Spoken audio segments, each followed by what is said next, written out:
부탁을 드리겠습니다. 한번 따라해 주시기를 바랍니다. 주님 감사합니다. 다시 한번 주님 감사합니다. 좀 별로 감사하지 않은 것 같은 그런 목소리인데 다시 한번 주님 감사합니다. 오늘 본문 고린도후서 1장 20절부터 22절을 우리가 잘 알고 있는 구절인데 뭐라고 기록이 되어 있냐면 하나님의 약속은 얼마든지 그리스도 안에서 예가 된다. 다른 말로 표현하면 예수님은 하나님의 약속을 이루어 나갈 때에 한 번도 노라고 한 말을 한 적이 없다는 거예요. 예스 했다는 거예요. 히브리 말로는 아멘 했다는 거예요. 예수님께서 이 땅에 오셔서 예수님이 겪어 나가신 공생의 3년 반의 기간 속에서 하나님께서 예수님에게 주신 환경은 그리 녹록한 환경이 아니었어요. 모든 사람들이 열광스럽게 예수님을 환영하고 대제사장서부터 바리새인, 서기관, 율법사들 또 이 유대 지역에 있는 많은 사람들이 다 예수님을 추앙하고 또 바라보고 좋아하고 그런 게 아니에요. 사인해달라고 그런 게 아니에요. 예수님이 오실 때 어디에서 오셨죠? 베들레헴 마구간에서 태어나셨어요. 하나님의 아들이신데 하나님의 아들이시면 그런 자리에서 태어나시는 게 맞을까? 우리가 하나님의 아들로서 이 땅에 오시는 예수 그리스도 그분의 모습들을 잘 보면서 하나님의 약속은 그리스도 안에서 예가 된다.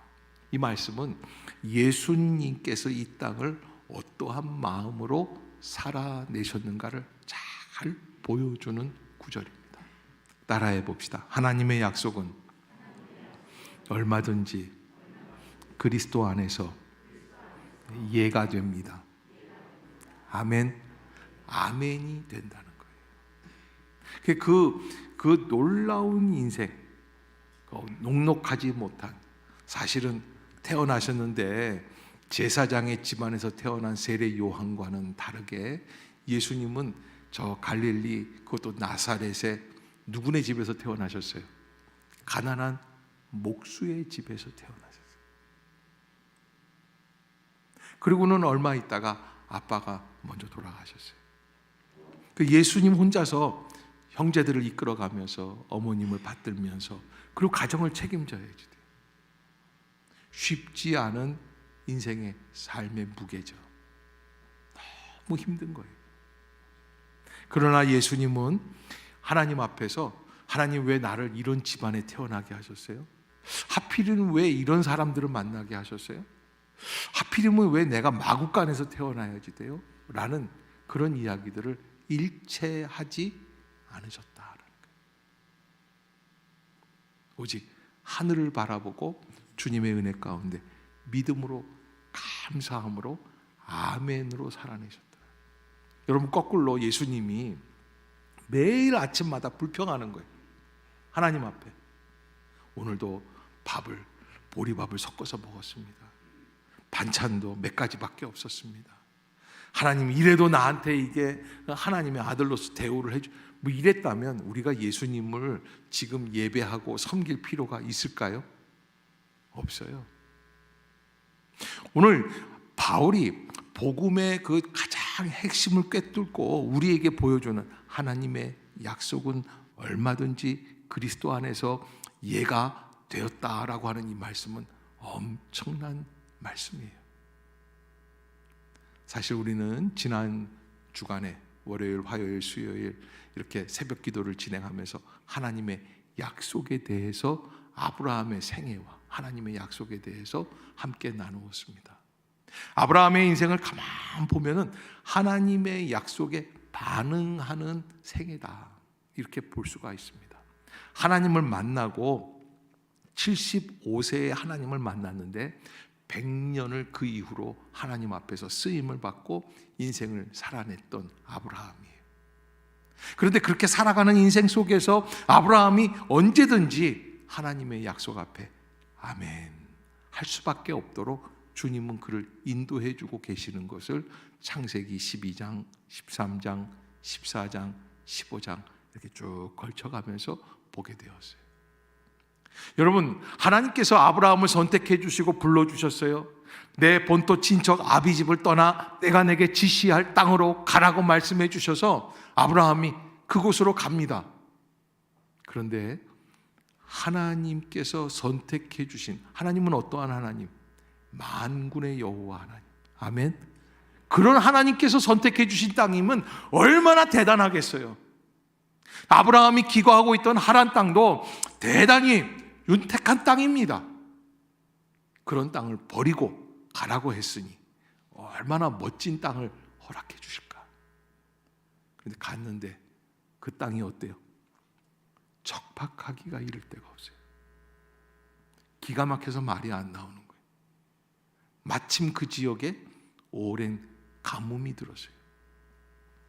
먹을 것이 없어요. 아브라함의 마음속에는 하나님이 선택해 주시고 하나님이 불러주신 땅인데 왜 이런 역사가 일어날까라는 강한 의구심이 나오죠. 그래서 그는 고통 속에서 고뇌하다가 방향을 틉니다. 어디로 틉니까? 아프리카 북부에 있는 애굽 땅, 이집트 땅으로 방향을 내렸어요. 너무 비옥하기가 이를 데 없고 나일강이 1년 365일 그 저 곁에 있는 그 모든 땅들을 다 촉촉하게 적셔주신 그런 아름다운 땅으로 내려가서, 그래서 풍운의 청운의 꿈을 품고 아브라함이 어쩌면 이렇게 생각했을지 몰라요. 결국에는 여기에 보내주시려고, 그래서 가나안 땅을 거쳐서 여기에 들어가게 하시려고 하시는구나. 그리고서는 슬그머니 하나님의 약속을 어떻게 해요? 바꿨어요. 자기 나름대로 해석을 해서 바꿔요. 여러분, 거기에서 어떤 결과가 있었죠? 창세기 12장에 가나안 약속의 땅에 머물렀지만 애굽에 들어가자마자 아브라함은 예상하지 못했던 아내를 빼앗기는 비참한 역사가 일어나게 돼요. 우리가 인생을 살면서 하나님의 약속에서 내가 어떻게 반응을 해야지 될까? 그래서 간신히 살아서 다시 애굽에서 나오면서, 그러면서 13장에 가나안 땅에 다시 돌아오게 됩니다. 그때 아브라함은 정신이 번쩍 났습니다. 무엇에 대한 정신이 번쩍 난 거냐면 하나님의 약속에 대해서. 하나님의 약속을 내 마음대로 변경해서는 안 되는구나. 하나님의 뜻은 내 방식대로 함부로 할 수가 없구나. 하나님이 내게 주신 땅, 내게 주신 사람들, 내게 주신 환경들 함부로 내가 바꿀 수가 없는 거구나. 그래서 조카 롯과 더 이상 함께 살 수 없게 될 때 어떻게 합니까? 롯에게 양보를 합니다. 네가 좌하면 내가 우하고 네가 우하면 내가 좌할게. 여러분, 우리는 인생을 살아가는 일에 있어서 우리는 청운의 꿈을 품고 무슨 좋은 서울대학을 나와서 그리고 하버드 대학 가서 박사학위를 하고 이렇게 해서 무슨 장관을 지내고 그런 세상적인 사람들의 성공하는 그런 케이스들도 있을 수 있어요. 그러나 그것보다 더 우선적인 우리의 목표가 있다는 거예요. 따라해 봅시다. 우리의 생애는 하나님의 약속을 성취하는 인생입니다. 아멘. 잊지 마십시오. 하나님의 약속이나 하나님의 뜻하고 나하고는 상관이 없다 생각하면 그냥 그대로 살아가십시오. 그러나 우리가 예배를 드리고 이 예배당 안에 들어와서 사는데 하나님의 섭리, 하나님의 계시, 하나님의 구원의 역사, 이 목적을 잃어버리면 우리는 방향 감각을 상실해 버린 그런 새 한 마리와 같습니다. 어찌할 바를 모르고 공중에서 방향을 잃어버리고 추락하고 마는 거죠. 사람의 심리를 연구하는 과학자들은 불평과 불만을 멈추어야 하는 이유에 대해서 크게 세 가지 이유를 주장합니다. 첫 번째, 불평은 할수록 불평을 잘하는 뇌가 된다는 거예요. 그래서 참 이상한 게요, 불평, 불만을 막 토로하잖아요. 그럼 다음번에는요 더 쉬워요. 뭐 하기가? 불평, 불만하기가. 어쩌면 그렇게 잘 되는지 몰라요. 그리고 이런 사람들이 있어요. 어떤 사람, 대부분 사람들이 만족하고 감사하는데 유독 그 중에서 불평하는 사람이 있어요. 그런 사람이 있어요, 없어요? 반찬이 50가지 나오는 상이 있더라니까요. 속리산에 가서 그 밥상을 한번 받아보는데요, 저는 놀래 자빠졌어요. 아니 이게 반찬이 50개가 있어요. 여러분 놀래지를 않으시네요. 반찬이 50개는 너무너무 대단한 거예요. 그런데 그 제 앞에 앉아있던 어느 집사님이 그러시더라고요. 에이, 꼴뚜기 젖은 없네 그러시더라고요. 그 꼴뚜기가 뭐라고 없는 것을 용케 발견하더라고요. 그러니까 불평이라고 하는 거는 하면 할수록 우리의 머릿속의 뇌가 점점 더 뭘 잘하는 뇌로, 불평을 잘하는 뇌로 진화된다는 거예요. 반대로 어떻게 하면 우리는 감사를 잘할까요? 자꾸 감사를 발견하는 거예요. 아멘. 아멘. 안 좋은 생각은 두 번째로 주변으로 전파된다는 거예요. 미국 매사추세츠 프레이밍엄이라는 마을에 60여 년간 진행되고 있는 연구에 따르면 우울증이나 외로움 같은 감정은 빠르게 마을 전체로 번져갑니다. 지금 우리나라가 지난주에 있었던, 주말에 있었던 이태원 압사 사고로 인해서 전 국민이 갑작스럽게 불길하고 안 좋은 부정적인 생각으로 퍼져가지 않습니까? 매사추세츠 프레밍엄 마을, 그 한 마을을 정해놓고 이 사람들 그 전체를 한번 안 좋은 소식을 한번 전해보니까 좋은 소식이 전파되는 것보다 톰이 오늘 우리 마을을 위해서 마을 청소를 다 했습니다, 뭐 이런 얘기는 잘 안 전해져요. 그런데 나쁜 소식, 톰과 저기 빌 아내가 바람을 피웠습니다, 이거는 무슨 그냥 총알탄 속도로 그냥 막 전파되는 거예요. 나쁜 소식은 금방 전달이 되는 거예요. 세 번째, 부정적인 생각은요 건강을 망치게 된다는 거예요. 다음 주에는 제가 이 긍정과 감사의 관계에 대해서 한번 따로 좀 더 구체적으로, 오늘 추수감사주일이기 때문에 제가 세밀하게는 다 못합니다. 그러나 다음 주엔 조금 더 좀 세밀하게 한번 알려드리려고 그래요. 결국에는 우리 건강을 망치게 돼요. 그래서 여러분 궁금하시면 실험을 해보세요. 집에 가서 오늘 아침부터 이제 집에 가셔서 에이 화가 난다, 무슨 이런 인생이 다 있을까, 그리고서는 계속 일주일 내내 화를 한번 내보시고 짜증을 한번 내보세요. 벌써 소화 장애가 와요. 먹고 싶은 생각이 없어요. 사람을 보면 다 패고 싶은 거예요. 여러분 직장에도 나가기 좋을까요, 싫을까요? 싫어져요. 그럴 때 밥 달라고 그래 보세요. 네가 알아서 처먹어. 금방. 어느 젊은 엄마가 남편이 사업에 실패하고, 남편이 사업에 실패한다는 게 얼마나 큰 아픔인지 몰라요. 정상적인 삶이 멈추게 되는 거죠. 그런데 시어머니를 모시고 있는데 또 이 엄마는, 젊은 엄마는 의리가 있는 사람이기 때문에 남편이 사업에 망해도 그 시어머니를 모시고 살아가는데, 그러면 시어머니가 좀 부드럽게 대해줘야 되잖아요. 엄한 시어머니, 도저히 함께 살 수가 없어요. 건강이 좋지 않은 가운데 아이를 매일 아침마다 어린이집에다가 맡기고, 그리고 직장에 출근을 해야 돼요. 왜? 남편이 이게 다 직장에서 사업을 망했으니까 그 빚을 갚아야 되니까. 그런 과정이 아침마다 어린이집 앞에서 아이가 엄마와 헤어지지 않겠다고 막 발버둥 치고 우는 거예요. 엄마 싫어, 나는 엄마랑 있을래. 근데 그러면 그럴 때마다 그 엄마는 이 모든 비극이 무엇 때문에 일어났다는 거예요? 이놈의 왼수 같은 남편 때문에. 그 자식이 사업만 실패 안 했어도 우리 아이 이게 이렇게 막 왜 이 아이가 왜 생떼를 부리면서 이렇게 나하고 헤어져서 이러고 있을 때 선생님이 아이를 강제로 들고 들어가면 돌아서서 직장으로 향하는 그 엄마의 눈 속에서는 눈물도 안 나고 분노가 치밀어 오른다는 거예요.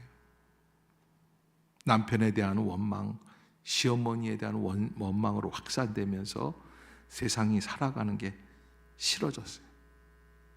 그러던 어느 날 그 엄마의 이야기를 듣던 직장 동료가 그 엄마에게 엄마들의 상담 모임이라는 한 줌으로 영상으로 하는 그 상담 코스를 알려줬대요. 엄마들이 육아에 대해서 어려운 점을 말하면 상담사가 조언해 주는 그런 과정이었다고 합니다.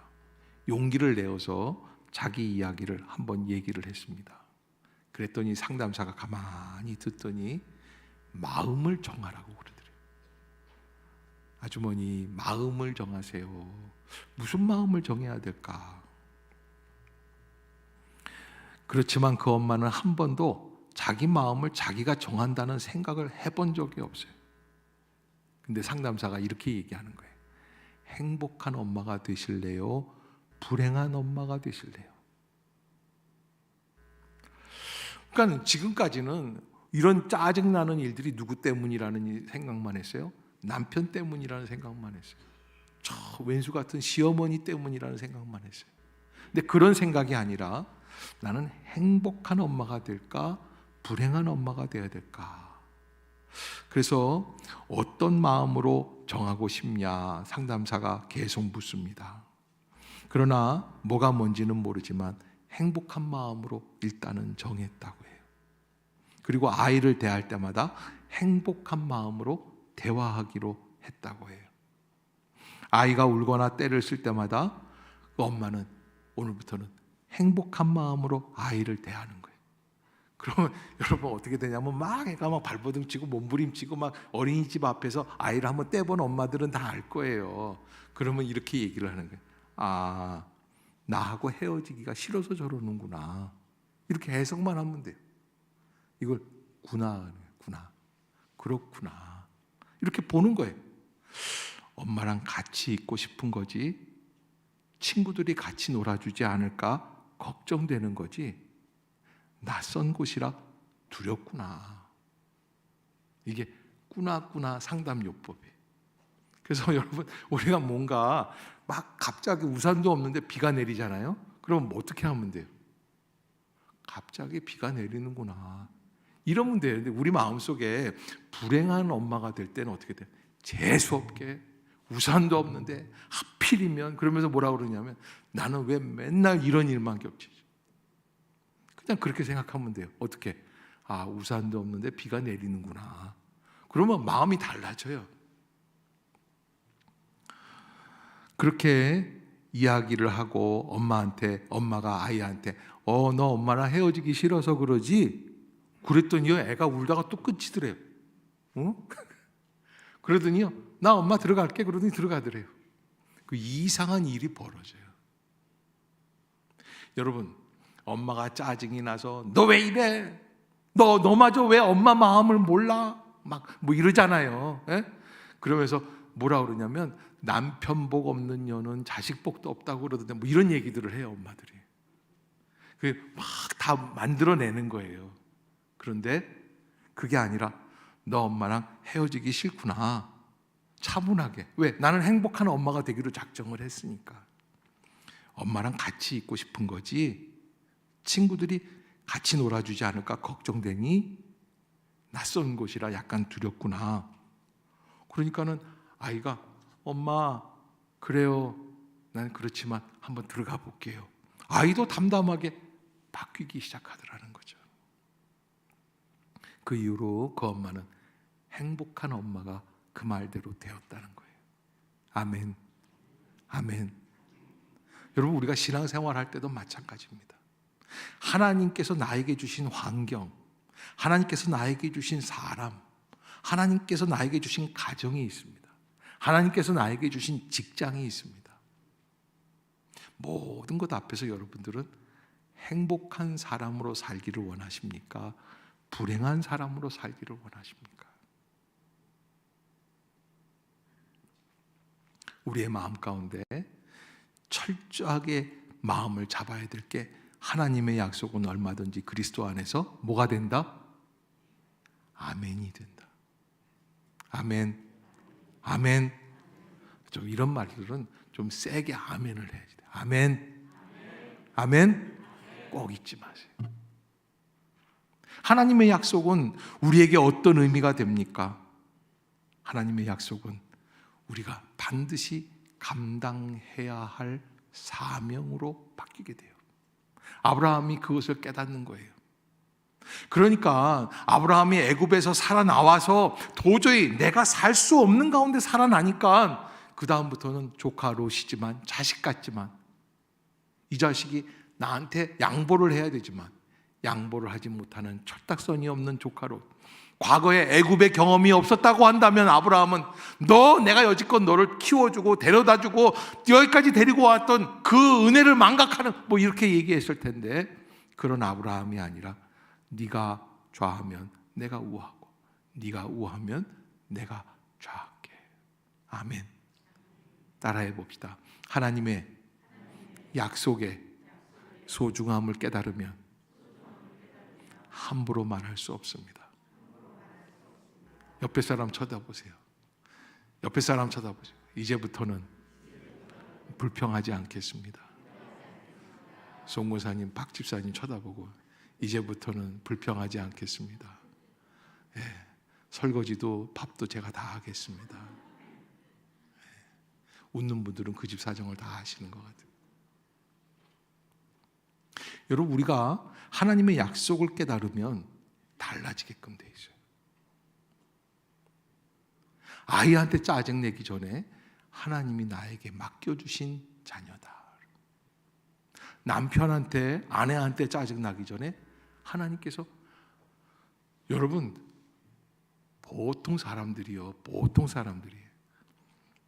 얼마나 부부간에 결혼하기 전에 고릅니까?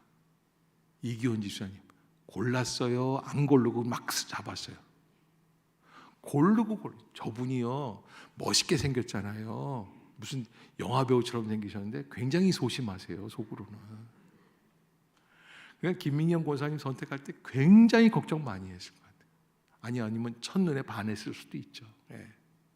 고르고. 저도 저희 집사람 선택할 때 얼마나 고르고 골라서 했는지 몰라요. 예. 그런데 여러분, 그렇게 선택한 사람들이 부부싸움 합니까, 안 합니까? 당장에 하는 거예요. 마음에 안 든다고 생각하기 이전에 뭐부터 생각해야 돼요? 저 사람은 하나님이 나에게 섭리해서 보내준 사람이다. 왜 아멘들을 안 하세요? 그리고 혼자 사는 분만 아멘을 하고 계세요. 아멘. 하나님이, 따라해 봅시다. 하나님이 섭리해 주신 분입니다. 아멘. 그러면 하나님은 그렇게 우리에게 주신 그 환경 속에서 우리가 감당하기 위하여 어떤 일들을 주시느냐. 그래서 이렇게 말씀을 하세요. 21절에 보면 우리를 너희와 함께 그리스도 안에서 굳건하게 하신다. 따라해 봅시다. 우리를 너희와 함께 그리스도 안에서 굳건하게 하신다. 아멘. 하나님이 굳건하게, 견고하게 하신다는 거예요. 그래서 견고하게 하시는 그 역사가 어떤 역사냐면, 여기 오늘 본문에 보면 21절에 보면은 기름을 부어주신다. 여러분, 성령의 기름을 부어주세요. 또 인을 쳐주신다. 증거를 주신다는 거예요. 우리의 심령에 성령을 부어주신다. 이 모든 것들이 하나님께서 우리에게 그 약속을 감당하기 위하여 주시는 은혜의 약속이라. 그 약속을 바라보고 믿음으로 나아가는 거예요. 아멘.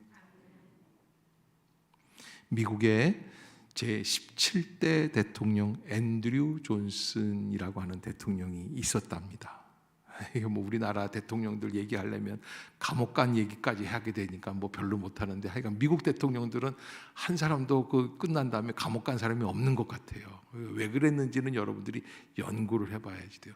미국 대통령들은 위대하기 때문에 안 간 게 아니에요. 안 보내는 거지. 우리는 왜 꼭 보내려고 할까? 이것도 한번 생각해 봐야지 돼요. 자, 미국의 제17대 대통령 앤드류 존슨은 긍정의 힘을 발휘했던 대표적인 사람이래요. 3살 때 아버지를 여의고 몹시 가난하여서 학교 문턱에도 못 갔다는 거예요. 10살에 양복점에 들어가 성실하게 일을 하고 돈을 벌고 결혼한 후에야 읽고 쓰는 법을 배우게 되었다. 이후에 존슨은 정치에 뛰어들어 주지사, 상원의원이 된 후에 16대 미국 대통령인 링컨을 보좌하는 부통령이 되었다는 거예요. 그리고 링컨 대통령이 암살된 후에 17대 대통령의 후보로 출마를 하지만 상대편으로부터 맹렬한 비난을 당하는데, 한 나라를 이끌어가는 대통령이 글쎄 초등학교도 졸업을 못한다는 게 말이 되느냐. 앤드류 존슨이 다 그 국회에서 나와서 이런 얘기를 했다는 거예요. 내가 초등학교를 못 다닌 거는 아는데 사실 초등학교 못 다닌 분들 중에 예수님도 사실은 초등학교를 다녔다는 말을 들어본 적이 없습니다. 그러니까 이분들이 다 예수님에 대해서 알잖아요. 믿고 있는 분들이잖아요. 말을 못하는 거예요. 왜? 예수님 어느 초등학교 나왔는지 그 기록이 있어요? 없죠. 예수님은 초등학교도 못 나오셨지만 전 세계를 구원의 길로 지금도 이끌어가고 계시는데, 이 나라를 이끄는 힘은 학력이 아니라 긍정적인 의지고 미국 국민의 적극적 지지입니다. 앤드류 존슨. 그래서 17대 대통령이 되었어요. 여러분, 앤드류 존슨 대통령 때 무슨 일이 있었는 줄 아세요? 러시아가 하루는 저 북극에 있는 땅, 오지예요. 그 땅을 미국한테 너희들 이거 살아라. 이거 사. 우리가 팔 테니까. 이거 아무 쓸모도 없는. 이게 사실은 그쪽 아메리카, 북아메리카 쪽에 이어져 있으니까 그 땅을 사라고 그러더래요. 그래서요, 앤드류 존슨이 이게 얼마나 가치가 있을까 그러고서는 딱 하고 아주 헐값에 샀어요. 그리고 나중에 봤더니 그 땅이 아주 어려운 땅, 척박한 땅이 아니라 그 땅에 어마어마한 보물들이, 기름, 석유서부터 시작해서 어마어마한 것들이 많이 매장이 되어 있는 거예요. 나중에 러시아는 그 사실을 알고 땅을 치고 후회를 했다는 이야기가 있어요. 앤드류 존슨 대통령이 미국의 역사 속에서 잊을 수 없는 좋은 일들을 많이 한 사람입니다. 왜 그럴까요? 그는 초등학교는 나오지 못했지만 긍정적인 사고방식을 갖고 있기 때문에. 그런데 이 긍정이라는 것은 출발점이 어디냐? 어디일까요? 감사예요. 아멘. 아멘. 하나님 앞에서 우리의 모든 환경에서 긍정하기 위해서 우리는 뭘 해야지 된다? 감사하는 거예요. 바울은 데살로니가후서 5장 16절로 17절 18절에 항상 기뻐하라, 쉬지 말고 기도하라, 범사에 감사하라. 명령문으로 하라, 기도하라, 기뻐하라, 감사하라. 만약에 하나님이시라면 이렇게 얘기해야 돼요. 기뻐하게 해줄게, 기도하게 해줄게, 감사하게 해줄게. 그런데 그러지를 않아요. 기뻐하라, 기도하라, 감사하라. 왜 그럴까요? 기도하고 기뻐하고 감사하는 거는 누가 해야지 되는 거예요? 내가 해야 돼요. 하나님이 도와주실 수 있는 게 아니에요. 하나님은 그래서 우리에게 무엇을 주시냐면 바로 오늘 본문에서도 기록이 되어 있지만 우리에게 기름을 부으신 이는 하나님이시니 그가 또한 우리에게 인치시고 보증으로 우리 마음에 무엇을 주셨느니라? 성령을 부어주시는 거예요. 아멘. 성령을 부어주시는 거예요. 성령을 통해서 우리가 감사하고 기도하고 기뻐할 수 있는 존재로 나아가게 해주시는 거예요. 오늘 이 아침 추수감사주의를 지내기 위하여 일부 예배에 참여하신 모든 성도님들께 그 성령의 은혜가 넘칠 수 있기를 주의 이름으로 축복합니다. 성령으로 충만하게 해 주시옵소서. 그때 하나님께서 축복의 역사가 감사의 은혜로 나타나게 되는 것, 여러분 이 아침에 잊지 마시고 믿음으로 다시 한번, 우리의 인생이 짜증납니까? 우리는 행복한 인생을 살아가야 할 마땅한 성도다라는 것, 아멘. 잊지 마시기를 부탁을 드리겠습니다. 기도하겠습니다. 사랑의 하나님, 은혜를 감사합니다. 이 아침도 추수감사주의를 맞이하여 주님 앞에 나오게 하여 주셨사오니 이 예배를 통하여 주님 영광을 받아 주시옵소서. 언제나 우리에게 긍정의 감사함으로 하나님 앞에 영광을 돌리기를 원하시는 줄로 믿습니다. 우리의 마음을 넓혀 주시옵소서. 깨어있게 하여 주옵소서. 하나님, 모든 일을 감사함으로 받아 누리게 하여 주시옵소서. 전화 위복의 역사가 있게 하여 주옵소서. 예수님의 이름으로 기도드리옵나이다. 아멘. 자리에서